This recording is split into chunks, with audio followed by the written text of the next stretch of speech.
Alright, so we've got a Craftsman 20 volt side-by-side push mower. It's got the bagger here in the back. You can also mulch, and it has a side chute down here on the side.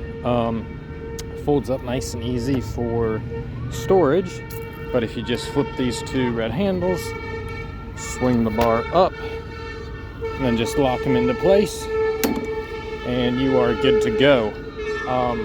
One thing that is a bit of a problem with these mowers, so I wanted to make the video. This little switch, it's down here at the right hand side by the back tire. It's a safety that's not in any of the manuals. So maybe in the newer ones it is, but in the older manuals it's not in there.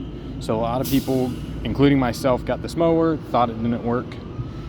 But what happened is when you fold the handle down, it's supposed to shut that safety off, click it all the way in. Can't do it with my finger, but it'll click that all the way down in. Let me see if I can show you.